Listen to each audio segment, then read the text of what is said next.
Big boss Malayalam season 7-ൽ ഈ ആഴ്ചയിലെ ലാലേട്ടൻ്റെ എപ്പിസോഡിൻ്റെ പ്രൊമോ വന്നിരിക്കുന്നു. കഴിഞ്ഞ ആഴ്ചയിലേതുപോലെ തന്നെ കട്ടക്കലിപ്പിലാണ് നമുക്ക് ലാലേട്ടനെ കാണാൻ കഴിയുന്നത്. ഇറങ്ങിപ്പോയിക്കോളൂ എന്നാണ് ലാലേട്ടൻ പറഞ്ഞിരിക്കുന്നത്.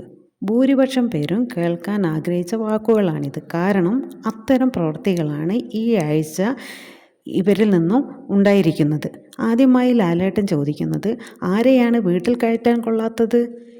ഈ ആദില, നൂറ എന്നിവരെക്കുറിച്ച് ലക്ഷ്മി പറഞ്ഞ പ്രസ്താവനകളാണ് ലാലേട്ടൻ ഇത്തരം ചോദിക്കാണ്ടായ കാരണം. ഞാൻ എൻ്റെ വീട്ടിൽ അവരെ കയറ്റും എന്നാണ് ലാലേട്ടൻ ആദില, നൂറയെക്കുറിച്ച് പറയുന്നത്. ഇത് കേൾക്കുമ്പോൾ ആദിലയും നൂറയും ലാലേട്ടനോട് കൈകൂപ്പുന്നത് നമുക്ക് പ്രൊമോയിൽ കാണാൻ കഴിയും. ലാലേട്ടൻ എന്ന മഹാനടനോട് ഒത്തിരി റെസ്പെക്റ്റ് കൂടുന്നു ഇത്തരം വാക്കുകൾ അവരോട് പറയുമ്പോൾ.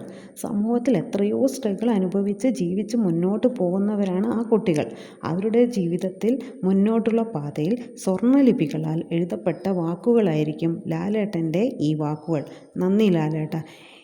ബിഗ് ബോസ് എന്ന വലിയ റിയാലിറ്റി ഷോയിൽ പങ്കെടുക്കാൻ കിട്ടുന്ന അവസരം നല്ല പ്രവൃത്തിയിലൂടെയും വാക്കുകളിലൂടെയും പ്രേക്ഷകർക്ക് മാതൃക കാണിച്ചു കൊടുക്കുകയാണ് വേണ്ടത് എന്ന് എല്ലാ വീക്കെൻഡ് എപ്പിസോഡിലും ലാലേട്ടൻ മത്സരാർത്ഥികളോട് പറയാറുണ്ട്. ഗെയിംസിനെ നിങ്ങൾ ഫണ്ണിയായിട്ട് ചെയ്യൂ എന്ന് എത്രയോ തവണ പറഞ്ഞു. അമ്പരപ്പോടെ നിൽക്കുന്ന മസ്താനിയെയും ലക്ഷ്മിയെയുമാണ് നമുക്ക് പ്രൊമോയിൽ കാണാൻ പറ്റുന്നത്. ഇന്നത്തെ എപ്പിസോഡിനായി കാത്തിരിക്കാം നമുക്ക്.